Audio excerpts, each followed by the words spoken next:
El mensaje central, obviamente, como está en sus programas, está en Mateo capítulo 5, pero obviamente no podemos tocar Mateo capítulo 5 versículos 31 al 32 sin mencionar obviamente Mateo capítulo 19, porque ahí se da una mayor explicación de lo que es el matrimonio. ¿Ok? Eh, Porque el Señor había dado leyes claras para muchas cosas, pero vemos que el Señor expone una corrupción de lo que se ha dicho. Porque Él no dijo nunca, cualquiera que se divorcie de su mujer debe darle carta de divorcio. No es lo que está establecido en la ley, sino que esto fue cambiado. Y al igual que las anteriores veces, donde vemos que los fariseos plasman su doctrina propia y la reemplazan con la doctrina del Señor, pues en esta ocasión también se ha hecho lo mismo. Sin embargo, esta vez es peor todavía.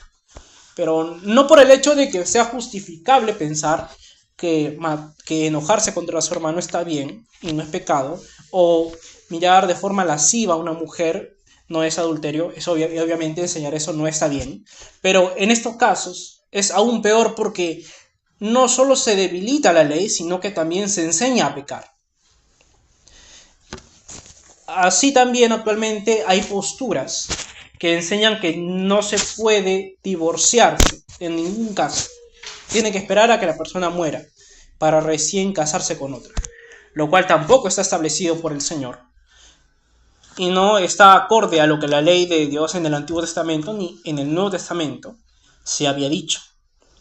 Es por eso que es importante un estudio vital de lo que Dios ha dicho, obviamente guiados por el Espíritu Santo, pero debemos estudiar minuciosamente cada cosa que el Señor ha dicho, para no alejarnos de lo que ha querido el Señor. Este mensaje se va a dividir en dos puntos. El primero es la falsa doctrina y el segundo punto es la doctrina de Dios. Este primer punto comienza con la exposición de la doctrina de los fariseos. Ellos exponen una doctrina de el divorcio, que dice, puedes divorciarte, solo debes darle carta de divorcio a tu mujer. Eso es lo que establecían en la ley.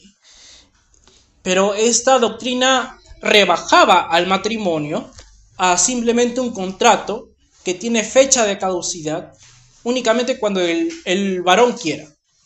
O sea, estaba a libre disposición del varón de decidir cuándo sí y cuándo no divorciarse, cuándo sí o cuándo no terminar con el matrimonio. Y deja expuesta a la mujer a una inseguridad social, una inseguridad económica, una inseguridad sentimental y familiar. A libertad del varón únicamente, dejándola pues mancillada, expuesta a un reproche social, supuestamente por no cumplir quizás con unas obligaciones como mujer. En cambio, pues, la semana pasada vimos cómo en el Evangelio de Lucas, al contrario, se resalta la figura de la mujer, en este caso con María sentada a los pies del Señor, y con Marta también, de alguna forma, siendo una persona muy dedicada al servicio hacia el Señor también. ¿Ok? Dios expone y le da lugar a la mujer, y le da el valor a la mujer como lo que de verdad es, y no como los fariseos pues las marginaban evidentemente. Hay una clara diferencia entre las enseñanzas anteriores que ya se ha mencionado, y es que la ley que se estableció aquí, a diferencia de las anteriores que decían no, enojarse contra el hermano está bien, no es pecado, o enojarse o mirar lascivamente a una mujer no es pecado.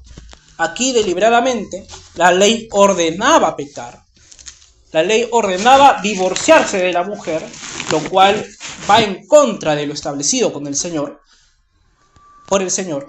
Y nosotros sabemos que si algo está en contra de lo establecido por el Señor es pecado, obviamente. La ley decía, si no te agrada tu mujer por haber hallado alguna cosa indecente en ella, puedes escribirle carta de divorcio.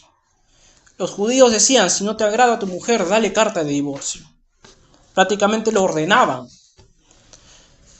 Es decir, cambiaban una ley que estaba establecida para un caso específico, como el de encontrar algo indecente en tu pareja, y lo trataban como un mandamiento del Señor. La ley de Dios era para preservar el matrimonio, y los judíos lo cambiaban por una ley que aseguraba el divorcio. Ellos se casaban para divorciarse, básicamente. Y así como los fariseos cambiaban la doctrina del Señor, a veces los cristianos también podemos llegar a hacer lo mismo, con versículos como Josué capítulo 1, versículo 8, donde se dice, nunca se apartará de tu boca este libro de la ley, sino que de día y de noche meditarás en él. A veces quizás con nuestras acciones demostramos que en nuestro pensamiento la ley dice, meditarás cuando te plazca, por ejemplo. A veces. Y muchas personas se quedan con el, entonces harás prosperar tu camino y todo te saldrá bien. Y quitan, nunca se apartará de tu boca este libro de la ley. Considero importante leer el versículo completo, que dice, nunca se apartará de tu boca este libro de la ley, sino que de día y de noche meditarás en él, para que guardes y hagas conforme a lo que está en él está escrito, porque entonces harás prosperar tu camino y todo te saldrá bien. El versículo se trata de acercarse al Señor, mantener una buena diligencia, estudiando las Escrituras para bendición. Porque ¿cómo vamos a ser consolados por el Señor si no leemos su palabra? El Señor trae consolación a nosotros, a nuestros corazones, nos trae fortaleza leyendo su palabra. Por eso, hermanos, cada día, cada mañana es importante hacerlo. Así como Ruth, por ejemplo. Ella prefirió la misericordia hacia su suegra antes de buscar un matrimonio con un hombre que quizás no servía al Señor. Ella dijo, tu pueblo será mi pueblo y tu Dios será mi Dios. Y el Señor la bendijo con un nuevo esposo, evidentemente. Y también sabemos por la Biblia que de la descendencia de esta mujer nacería el Cristo. Porque de su descendencia nació David y por lo tanto de su descendencia también nació el Cristo. Por lo tanto, leer su palabra, leer la palabra de Dios es una bendición. Personalmente yo no me emociono con muchas cosas. A veces intento emocionarme, pero no me emociono con muchas cosas. Son muy contadas las cosas. Pero cuando sé que estoy guardando la doctrina del Señor como Él ha mandado, hay una emoción muy grande. Porque servir al Señor es una emoción muy grande. El corazón está sano, el corazón está pleno, el corazón está completo. Porque leer la palabra del Señor también nos dará armas para poder vencer los problemas que quizás tengamos en algún punto. Depresión, problemas con los hijos, problemas con la esposa, problemas en el trabajo, problemas con los amigos, problemas con mucha gente, problemas con nuestro futuro, con una incertidumbre en el futuro. El Señor nos va a ayudar, pero debemos escucharlo, hermanos. Cada día debemos escucharlo. Quizás no un minuto, sino más tiempo. 15 minutos en la mañana, 15 minutos en la tarde, 15 minutos en la noche, o tal vez un poco más. Pero lo importante es mantenernos así, mantenernos en una obediencia con el Señor. Porque nuevamente es para bendición. Hermanos, llenémonos de las verdaderas doctrinas del Señor, porque caso contrario a los fariseos, que menospreciaban a muchas mujeres, En Eclesiastés capítulo 9, versículo 9 dice: goza de la vida con la mujer que amas. No dice goza de la vida y con la mujer hasta que te hartes, sino goza de la vida con la mujer, acompañado de la mujer, haciéndola feliz, sirviendo con la mujer que amas. Qué dichoso es vivir una vida con la mujer que amas, levantarte todos los días con una persona que realmente amas y venciendo los problemas con el Señor. Por eso también agradezco, hermanos, a quienes han venido a congregarse, quienes se han conectado también, porque también han preferido no hacer caso a esa falsa doctrina que muchas veces se habla, que dice: yo adoro mejor en mi casa que en la iglesia. Porque ustedes de alguna forma también están cumpliendo con la palabra del Señor, porque la Biblia nos dice que no nos dejemos de congregar, que nos mantengamos unidos en oración, que nos mantengamos unidos en la adoración del Señor. Cualquiera que quiera tener un buen matrimonio debe mantenerse con la palabra del Señor exactamente como está escrito. La iglesia es llamada de forma metafórica la esposa del Señor. Y a los hombres se les da un mandato muy claro: ama a tu mujer como Cristo amó a la iglesia, ¿verdad? El Señor no nos dio carta de divorcio, metafóricamente hablando, evidentemente, a pesar de que nos hemos comportado como adúlteros en algún punto de nuestras vidas, sino que nos llamó a una reconciliación y una preservación de la relación, de nuestra relación para con Dios. Por eso también trabajemos para el Señor, sirvámosle también. El segundo punto es la doctrina de Dios. ¿Qué es el matrimonio en sí? Aquí el Señor afirma que aunque se obtenga la aprobación de los hombres para dar nulo un matrimonio, ante los ojos de Dios, eso no es así, sino que este matrimonio continúa. Por lo tanto, las personas que se casen con otras personas son adúlteras. El mundo puede llegar a ver el matrimonio como un contrato entre dos partes, como un trámite superficial e innecesario, como algo que te genera beneficios económicos y sociales, o como algo que te salvará de la vergüenza en caso de un embarazo prematuro. En contraposición, en Mateo capítulo 19, versículo 6, dice: así que ya no son dos, sino un solo ser. Por lo tanto, lo que Dios ha unido, que no lo separe. Si tú te casas, si tú te planeas casar, ten en cuenta de que serás una sola carne con esa persona que tanto amas. Si eres soltero y deseas casarte, trabaja en tu crecimiento espiritual, trabaja para poder animar a tu pareja a también perseverar en la doctrina del Señor, porque eso traerá bendición al matrimonio, al futuro matrimonio, y asegurará que no piensen en divorciarse. Será como un escudo y una espada que ayuda a combatir con los problemas futuros, porque van a haber problemas futuros. Incluso en la alabanza que hemos cantado, pues se resalta también los problemas futuros en el matrimonio.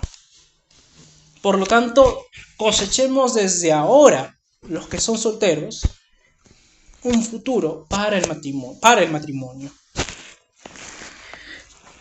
Así podrás disfrutar de un matrimonio santo con esa persona que sé que te hace feliz, en este caso. La preparación para el matrimonio es aprender a levantarse temprano en las mañanas, a limpiar, a orar, a leer la palabra, aprender a lavar tu propia ropa, evidentemente, a tener diligencia en eso, a aprender a ser disciplinado con tus cosas, a no vivir una vida desordenada, a trabajar en tu trato con los demás, a trabajar en tu temperamento, a leer las escrituras siempre, constantemente, no dejando un día, aprender a cocinar, tanto para hombres como para mujeres, aprender a limpiar, pero sobre todo, aprender a enamorarte del Señor. Solo así podrás gozar de la vida con la persona que amas. El matrimonio, según Dios, incluye buscar constantemente lo que una vez enamoró a la pareja, fuera de las distracciones del mundo, o quizás las distracciones con los hijos, por ejemplo, buscar un espacio para recordar qué es lo que te enamoró de esa persona y fortalecerla. Y también apoyar cuando la otra persona esté cansada, estresada, con cosas simples, no con cosas tan grandes tampoco, porque tampoco es como que digamos que siempre vamos a hacer cosas grandes, pero con cosas pequeñitas, como por ejemplo servirle una taza de café, o también como acomodarle una almohada en la silla a la otra pareja para que su espalda no se malogre tanto, por ejemplo, o aprender a alejar a los niños un momento, a los hijos un momento, para que la otra persona pueda trabajar en paz. Incluso con pequeñas cosas podemos saber cómo preservar un matrimonio. En Génesis capítulo 24, versículo 67, se narra el matrimonio de Isaac y Rebeca. Y en la Biblia dice que Isaac fue consolado luego de la muerte de su madre. Y obviamente deja implícito que fue Rebeca quien ayudó a esa consolación. Por lo tanto, el matrimonio también es estar con la persona en tus momentos de estrés, en tus momentos de llanto, en tus momentos alegres. En la Confesión de Fe de Westminster, capítulo 24, inciso 6, artículo 6, se estipuló que nada sino el adulterio o la deserción obstinada, que no puede ser remediada ni por la Iglesia ni por el magistrado civil, es causa suficiente para disolver los lazos del matrimonio. Se debe aclarar que ni la Confesión de Fe de Westminster ni el Señor Jesucristo llamaban al divorcio, a culminar el matrimonio, sino que este era un llamado a preservar el matrimonio hasta las últimas instancias. El Señor Jesucristo nos concedió el divorcio por la dureza del corazón del hombre. Porque seguir con un matrimonio que ya no funciona, en el cual ya se agotaron todas las opciones de una reconciliación, ya es inevitable seguirlo, ya es inevitable culminarlo. Únicamente por eso el Señor permitió el divorcio, pero no fue así el plan original, sino que se dio el matrimonio para que se junten la pareja hasta la muerte. Puede sonar incongruente no buscar divorciarse de la persona, aunque sea adúltera, a pesar de que el Señor estipuló eso como una razón válida para el divorcio. Pero, aunque válida, la Biblia no se puede leer desde un solo versículo, sino que debemos verlo desde el panorama completo. En Oseas capítulo 3, el Señor da un orden especial al profeta. Dice: ama a una mujer que tenga muchos amantes, ámala así como el Señor ha amado a los israelitas, aunque se hayan alejado de él para adorar a otros dioses. Este evidentemente fue un llamado especial para el profeta, único para él, pero fue para mostrarnos cómo el amor de Dios puede amar incluso cuando el pueblo de Dios se comporta como un adúltero. Nos muestra la fidelidad del Señor a pesar del pecado de las personas. Nos muestra la actitud del Señor, una actitud que busca la reconciliación y no y no separarlo de su pueblo. Esto no quiere decir que sigamos el ejemplo de Oseas al perdonar una y otra vez la infidelidad, porque recordemos que fue un llamado especial para él, sino que es un llamado para tomar la actitud de Dios y buscar la reconciliación hasta las últimas instancias. La palabra de Dios dice: bienaventurados los pacificadores, porque ellos serán llamados hijos de Dios. El pacificador, como ya se ha dicho anteriormente, es alguien que activamente busca la paz con las personas. Y en este caso, el Señor busca que la pareja intente siempre mantener la paz en el matrimonio, buscar activamente la paz en el matrimonio. Y a quienes lo hagan, les dice bienaventurados, porque muestran la actitud que el Señor muestra para con su pueblo. Aquellos que puedan buscar la reconciliación, la paz, son llamados hijos de Dios.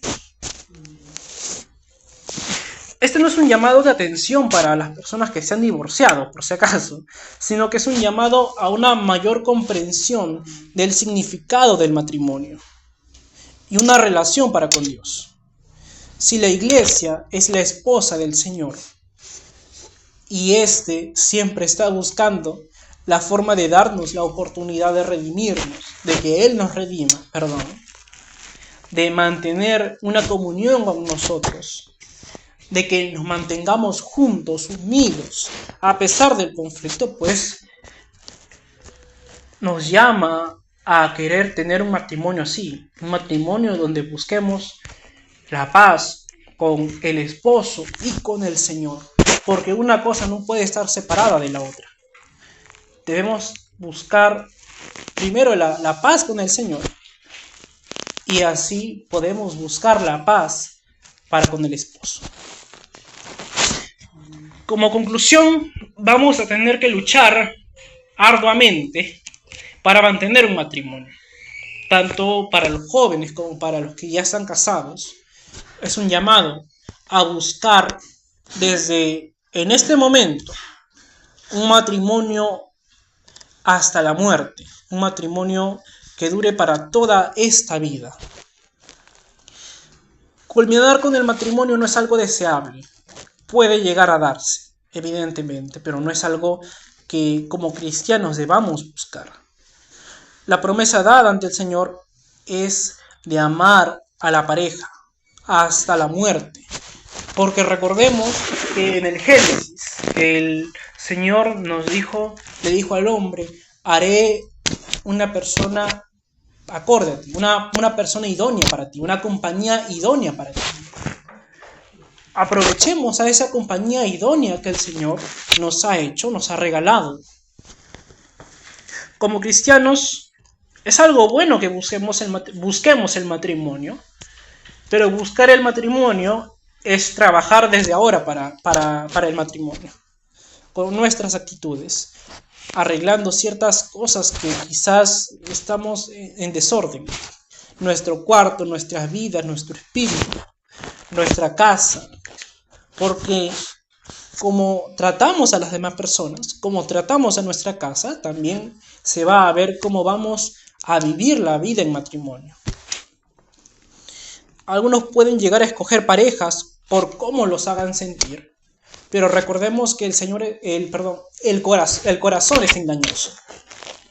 El Señor es el que dice la verdad, pero el corazón es muy engañoso y nos puede llegar a jugar a poner muchas trabas al momento de escoger una pareja.